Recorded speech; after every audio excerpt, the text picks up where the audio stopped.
partners to reach out to you if you need additional assistance. I'm one person, but they have a whole team of people. They know the local resources that you have accessible to you, and they also have experience too. So again, that's Wichita Falls Chamber of Commerce, Texas SBDC at Midwestern State University, REI Women's Business Center, and Sul Ross State University SBDC. So let's go ahead and dive in. Absolutely, Cassandra, we're going to do this.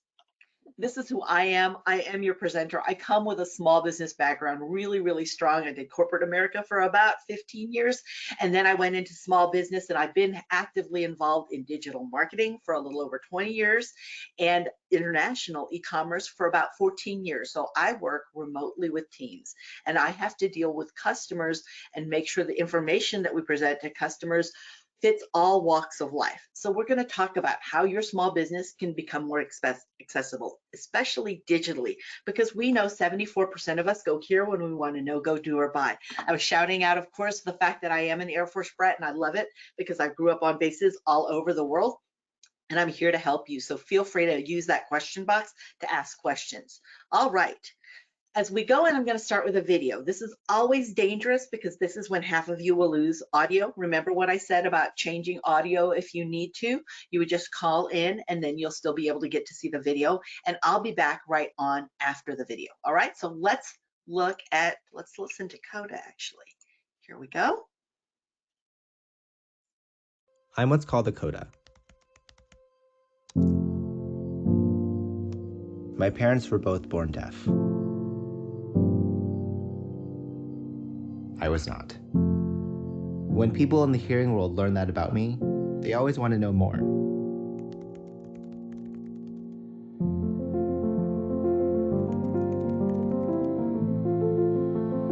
You start out your forehead and then go out with your hand. I've always had one foot in the deaf world and one in the hearing world. I translated a lot for my parents. It made us closer. Now that it's been over a year since we've seen each other in person, communication is more important than ever, especially with this kind.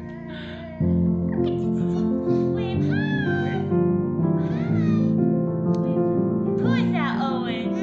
Who is that? That's you! It's their first time being grandparents, so they don't want to miss a single moment.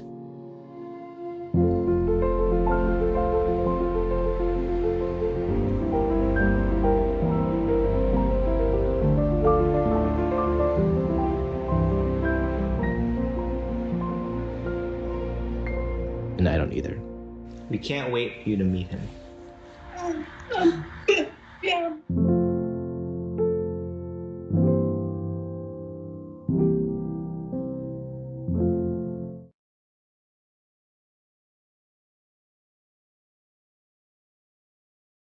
All right, there we go. All right, let me know in the question box that you can actually still see the slides. It should say make your small business more accessible. You should also see a little square with me in there as well, and hear me. So let me know that. Can see ya? Awesome, can hear you, perfect. Thank you very much, everybody. Thank you for the confirmation. I always worry about that after coming back from a video. Today, we are going to be talking about this in depth. And if you need to learn anything more at all that Google has available to small businesses, this is the URL to screenshot and to save. You're going to go there and look at the different topics and get with a Google partner who invited you, because they can bring me back to go over this training, or they themselves may do the training or have you reach out to the Google team.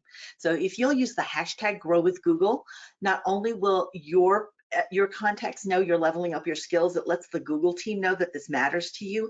And I like for them to know that, because everything that I'm talking about today is 100% free. You have it right there at your fingertips, but most people don't know how to maximize and optimize those tools. So we'll talk about that as we go through this actual session.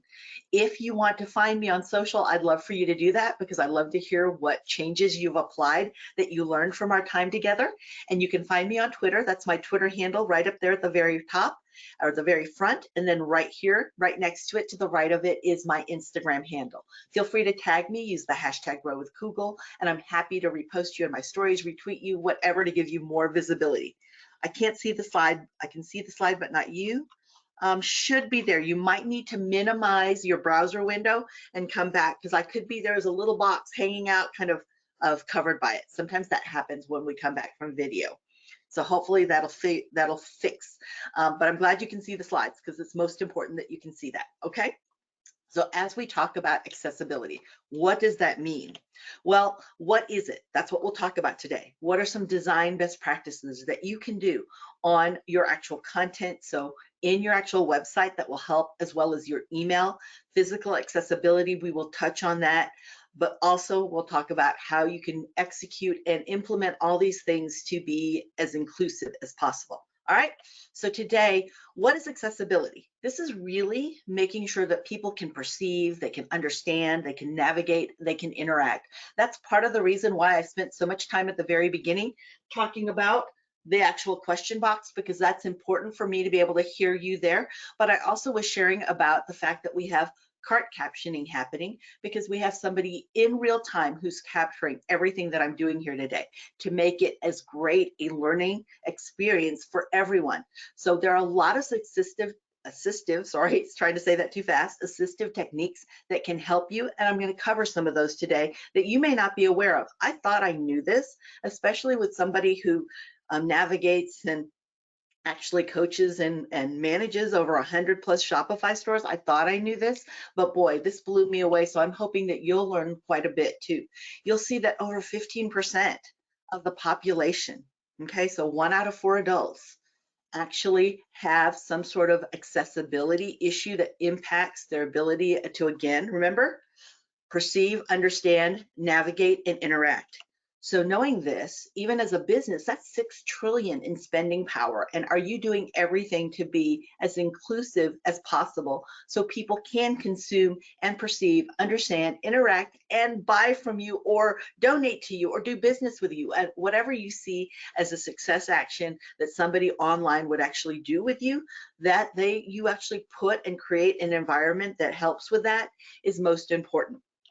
So as we look at our digital content, we want to make sure that our universal design allows people to engage, that we truly are tapping into that $6 trillion market, 1 out of 4 adults, remember, and then we don't want to have any risk or any barriers for people. So that's why we truly are spending time on accessibility.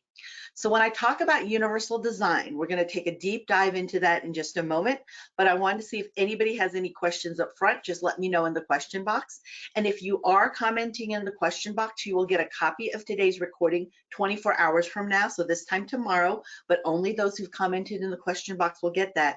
And if you want a copy of today's slides, just put the number 5 in the question box. I'll also send that at the same time that the video goes out, again, this time tomorrow. Okay, so just put the number 5 in the question box if you would like that. So when we talk about, because a lot of times people like to use the slides more like a checklist of what they're actually going to implement within their actual digital presence. So when we look at this for digital content, we need to make sure that it clearly describes what people are seeing. Because again, not everyone is sighted like we are. We do have to have alt text descriptions, and this is really important, not just from accessibility for a person, but accessibility of the search bot. So when you think of Googlebot, if you consider Googlebot like a person, Googlebot is looking through all of your information, and it cannot present your information to anyone that's searching if it can't see it, if it doesn't understand what it is, or how well it matches and is relevant to what somebody's searching. It's also important to look at color contrast. Many of us are colorblind, and that's something to keep in mind. It's really hard when you're working with people and you're telling them to look at everything that's new that you're updating in the red folder, and you're working across a remote team, and somebody doesn't feel comfortable saying that they can't even tell if it's red, burnt orange, brown, or a black. Also, understand design techniques will help you get there, and we're going to talk about that, from formatting to links to even video captions. All right, so we're about to get started.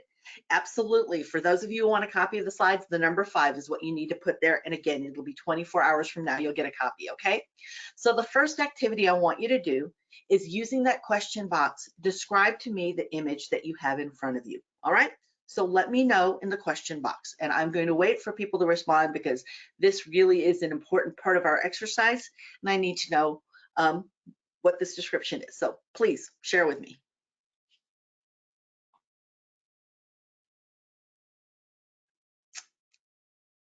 Okay, some people are saying cup of coffee.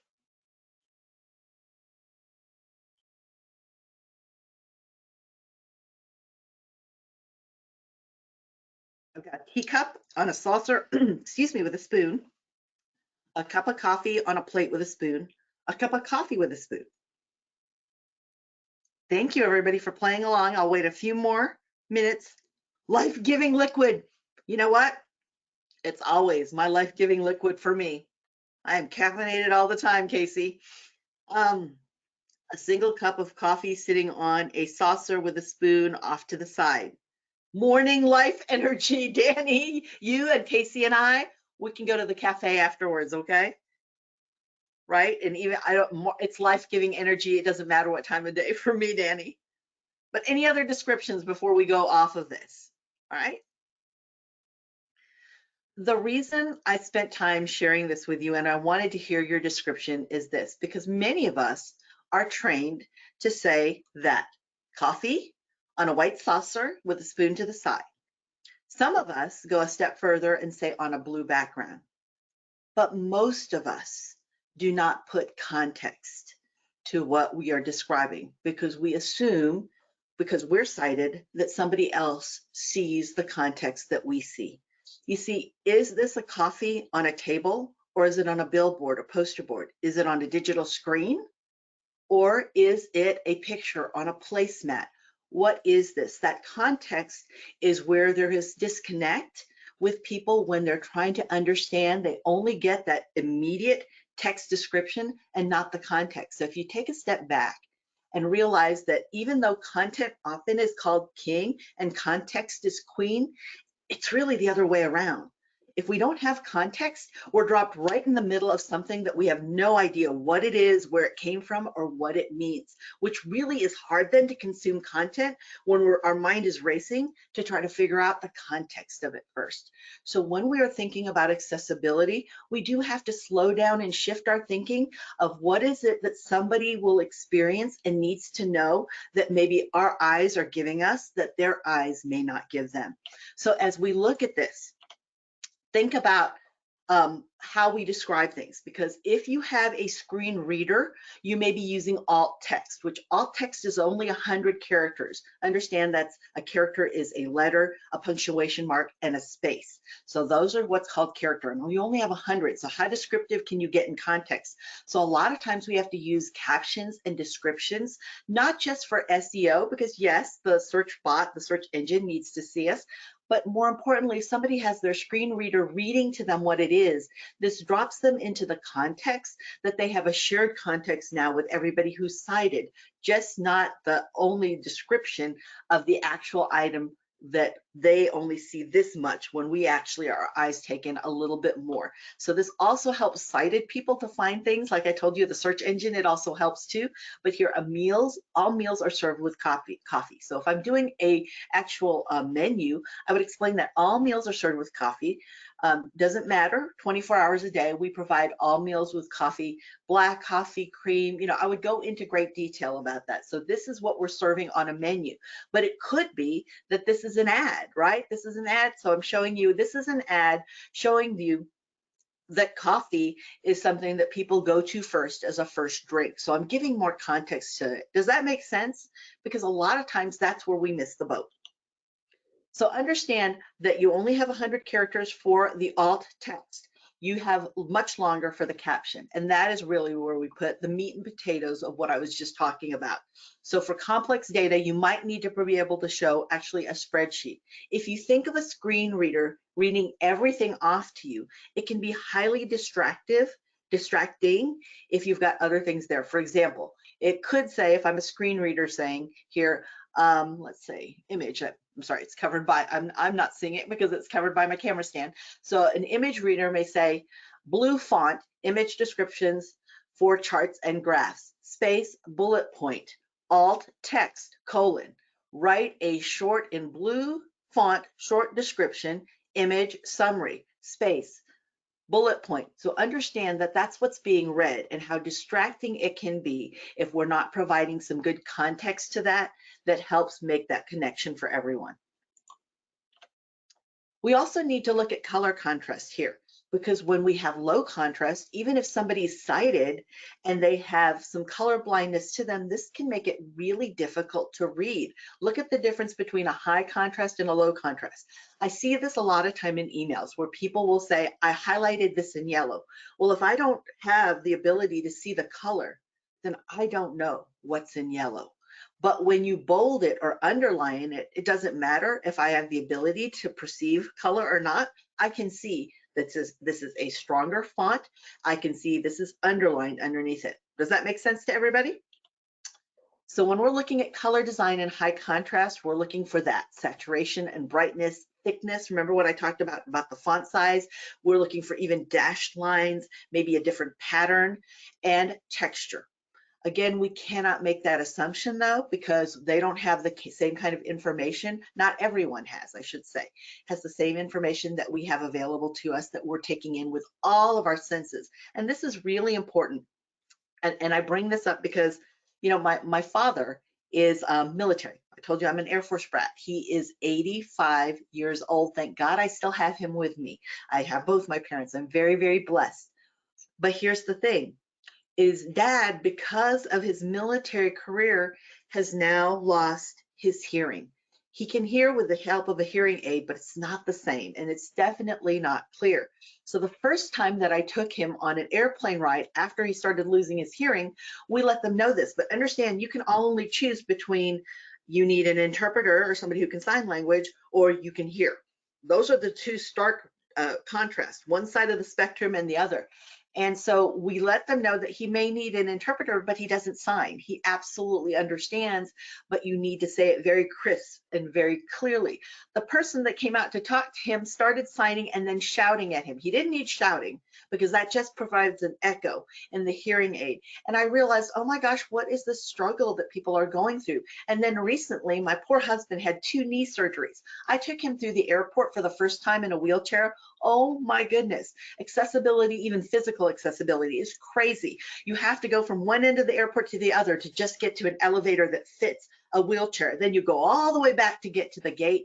And then when you go separately into the screening, and I walk through because of the travel, it's one of those TSA travel things that I have, and he's still having to stop because of the wheelchair. Now all of a sudden we're lost. We can't find each other, and there's no way to communicate and connect with each other, even though we can both speak and we can both see and hear. It really is amazing how much time, like 3 hours before a flight goes out, that you need to go if you need to take in consideration of accessibility. So when you look at the experience that people have with your digital properties, be it your social accounts or even your website and your email, are you making it easy for them to actually review, consume, and interact with your information? So when we talk about colors, if you look at colors and you look at grayscale, you see how the pattern makes the difference. And if I'm just looking at color, which level of gray do you mean when you're trying to tell me about the red folder? You can also label things, put dashed lines, all of the suggestions that were in the past slide. Now I'm going to bring up to you here w3c.org, because I encourage you to look at this website and to bookmark it. I am broadcasting, so I'm going to go a little bit bigger here because it can help you here. It is a free site that you can go to, and you can look at a cheat sheet of what you need when you're looking at accessibility, when you're looking at color contrast. You can also do platform tests here, which is what I like.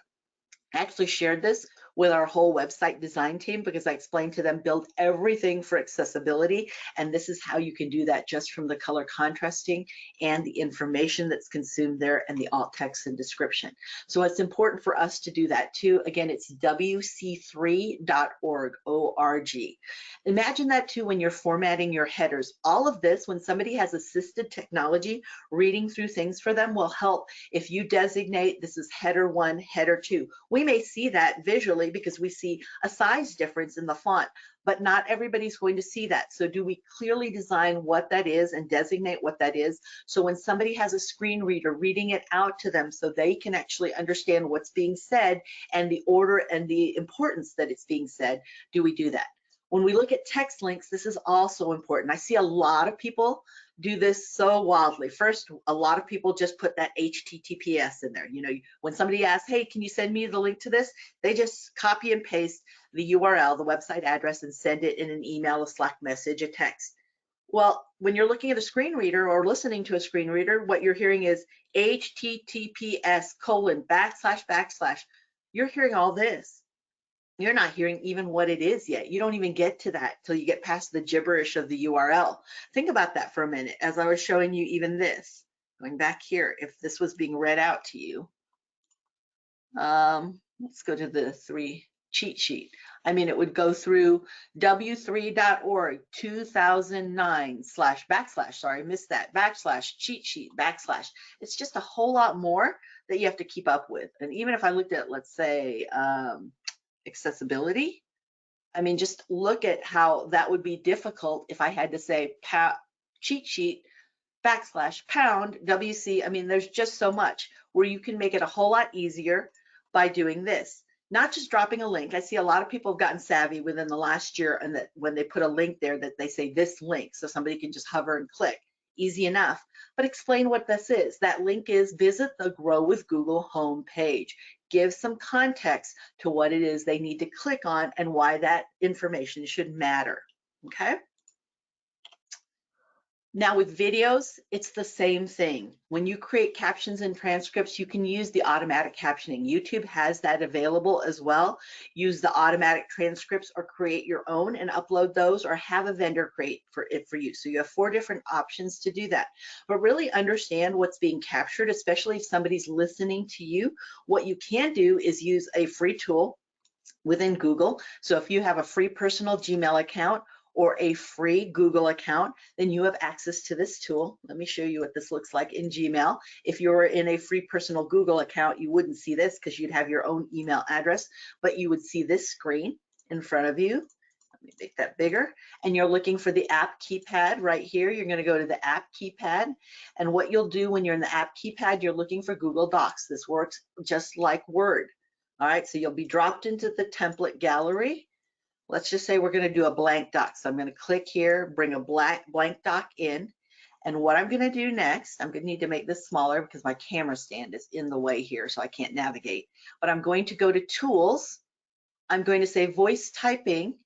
And now I'm going to click to speak and find out how well I enunciate my words and what will actually be picked up when I am doing video captioning. So if you need to practice enunciation, if you're like me and you have a lisp, so my S's run together sometimes with my T's, understand that you need to be aware of that, and that could get in the way of somebody consuming your information. Make sense? So you can do that for free within your free Google account. All right. Back to here. The automatic captioning, remember what I said, is available on YouTube. If you go down here and look at the bottom of a YouTube video, you will see a gear icon, and that is where you can set the settings to auto translate. You can also click on here and toggle to have closed captioning showing up within the actual YouTube video. And I actually like to use this when we're working booths or when I'm working an event. Let's say I'm presenting on stage. Marla, you've seen me do this because you've had the great opportunity. We've had a great opportunity to do things together in person. But what you've seen is that I'll play a video in the background and I will put on closed captions so people can see and they can actually see what the words are, but I'll turn the audio volume off. Also, I'll turn the volume all the way off because we're like at a luncheon and people are chit-chatting. They don't have time to hear. We don't need to add more to the noise, but I can have that running. The same thing in a booth. We just did that recently when we were working with the Association of Chambers of Commerce, and I was in Indianapolis for the event, and I was at the expo on the expo hall, and we were showing a video there. Well, there's a lot of activity going on with everybody in their booths in the expo, so all I did was turn this on because it's 100% free to everybody, and then just played that video on the screen that we had in the booth and then turned off the audio, okay, so that people could see that. So even those of us who don't need this can still use this to maximize an experience for people to interact with information. Now you can also do the same in Vimeo. If YouTube isn't your product of choice, you can do that in Vimeo because you can toggle auto captioning on. Okay, so you can have that available to you right there. If you are doing this in TEDx, you're doing a presentation or a video in TEDx, all you need to do is go to that bottom control bar. You're looking for the subtitles little icon, which looks like a little screen with it, with some words, but very tiny that you can't see all the way to the right. You'll toggle that on, select the language, and you're good to go. On TikTok, that's also automatically available because I know a lot of people are TikToking or talking and putting together videos with audio. You can turn that on and off, and it also benefits those of us who don't even need this because a lot of times, 64% of the time, audio is turned off on this device. We may be in a meeting, waiting at the doctor's office, and we're just scrolling along, and we don't want this blaring audio come on, so we have the audio turned off, and we are looking for that text to draw us in to see if it's even anything worth our time, okay? So if you take a look at all these tools, you have that available to you. And also automatic transcripts from YouTube. So you can actually, after you've done a video, look at open transcript, and you can have that open transcript accessible through the menu if somebody just wants to look at that as opposed to watching an entire video. They can read through the entire transcript. Again, giving everybody other avenues, several ways to consume our information. Now, here's the hard part. A lot of times when we're sharing documents, though, even if we're sharing that across the way in an email, we do it in PDF format. I understand the thinking behind this because I work with a lot of people who are job searching, and I understand PDF actually flattens everything and keeps the integrity of the layout of the document. The problem is it's also a challenge for readers and accessibility tools to read it because everything's flattened in there. Even with text only, it looks like a picture to the screen reader. So they don't know that's the letter A because A could just be a simple curve and a line. It could be a little bit more elaborate with a little bit of a hook there at the top. So understand that in general, PDFs are hard for readers to read. So keep that in mind if somebody needs that to access the information. All right, before we go further, any questions in the question box, let me know. Would love to be able to help you out. For a lot of people, this is new information for them. Even though we know that it's available and out there, we think we're accessible. But email is another place where we do a lot of communication, and we need to think of reading order. This is important. In fact, I encourage you, when you write an email, set it aside and come back to it, because you a lot of times are in your own headspace and you are filling in blanks where there is no context or any meaning there that make sense to anybody who's not on the same, literally same page and same mindset that you are. Look at one column layout, because dual columns actually really freak out screen readers, and it becomes a jumbled mess when they say space, space, line, space, and then they go into the text, not even finishing the thought that's happening here in the first column.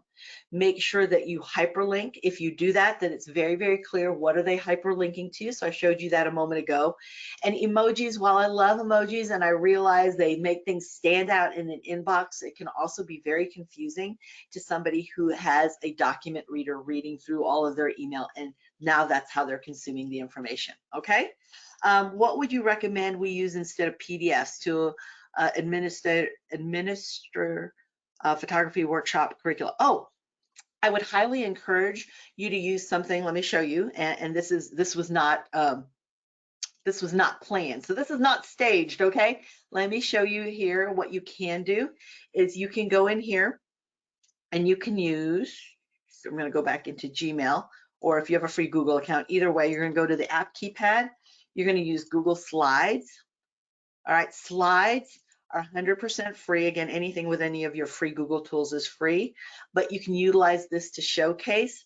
And this is not a flattened document. It keeps the integrity as a slide, like a PowerPoint slide does, but it's easily accessible and it can be read through easily with a reader. So this is one of the things that you can do, but I would need to look further into any other photography tools that might be available, because I don't know. So I would need to check, or actually get with the person, the Google partner who invited you, because they actually may even know better than I do, because they've been dealing with this a whole lot more with a whole lot of different accessibility issues. So do reach out to them too. Okay, great question though. Remember the 60/40 to text image ratio. A lot of us got super excited when Facebook Meta said you don't need to do that anymore for ads, but the problem is it still makes sense for readers. We also want to make sure we don't have a lot of links. That's just a terrible experience for people in general. When we have our big fat old finger and you've got links all next to each other in a tiny space, and you click on the wrong link, that is very, very frustrating. Then you're navigated off to some other site. It's the same thing when somebody is having accessibility issues, just because they may have different different motor control issues. So maintain a nice current font size. Don't change the font size very often. In fact, 2 to 3 fonts max is what I train people when I'm even talking about website design.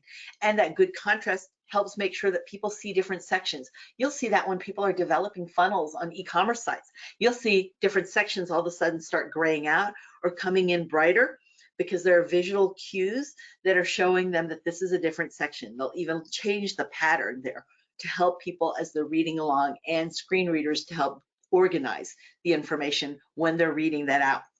And of course, for all videos, include this, because it's very important for everyone to have accessibility, no matter what kind of accessibility they want. Give them everything just to make it easier for them to be able to interact with your information.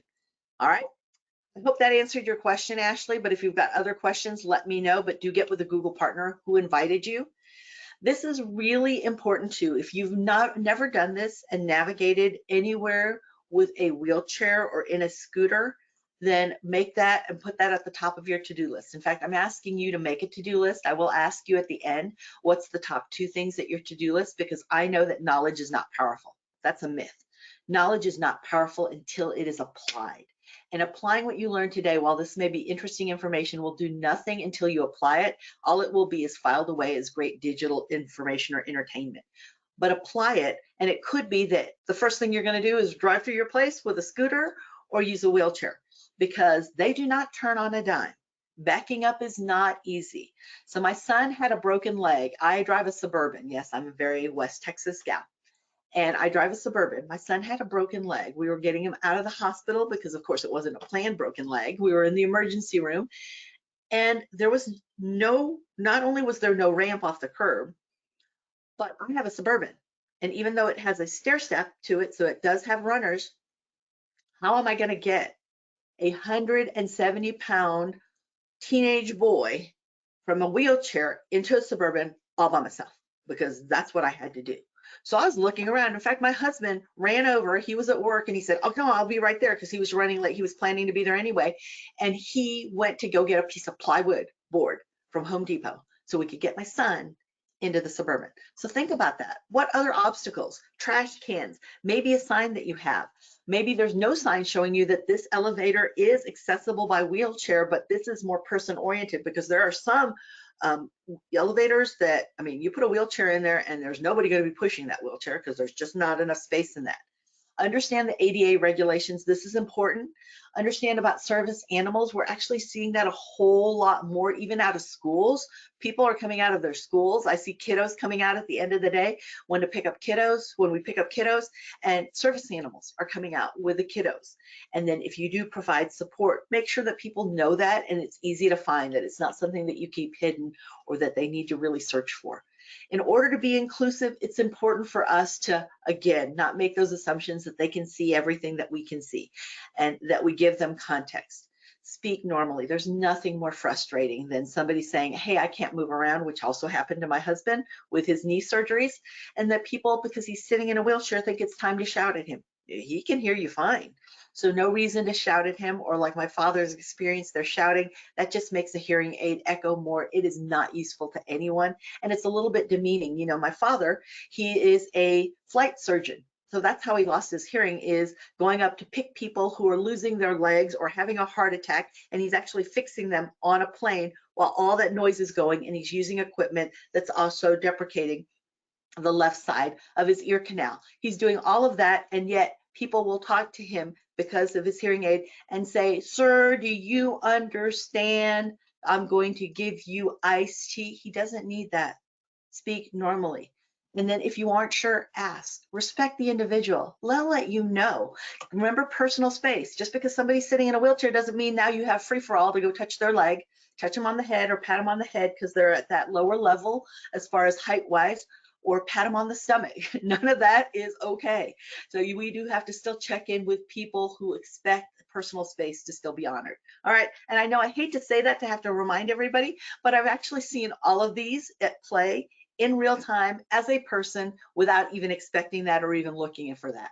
Now, this is the money slide. I say this is everything that you want here, because when you get a copy of it as a slide, you're going to be able to click through right away. But if you want to take a screenshot now, take a screenshot so you can add this to your to-do list, and you can start looking at those until you get the slides 24 hours from now when you get the video. So everything will be emailed to you around this time tomorrow. I like to look at let's see, accessibility guide, the contrast checker. This is hands down amazing. Even before I send an email or do any document, I use the contrast checker. This one has been such a lifesaver, but there's so many other tools here too, material designs, all of that, creating a verified PDF accessibility. That's also maybe helpful to you, Ashley. You can also learn more on YouTube. We do have a YouTube channel, anything that's pertinent that we see a lot of questions happening or people searching on Google, because we have access to see that, will show up as a video and a learning that you can use actually in our YouTube channel, which is Grow with Google. You might also want to go dive into this more in understanding UX. This is user experience design. So this is how digitally you can not just make it easier for everybody to shop or to consume your information, but to accessible to everyone. You might want to take that deeper dive and get that certificate. It is recognized by 3,000 different businesses as well as universities as being a great education and something that you would want to put on your resume or even in your personnel folder. And then, of course, reach out to the Google partner who invited you here, because they truly are vested in your success. And I don't want you to have to wait for me to respond.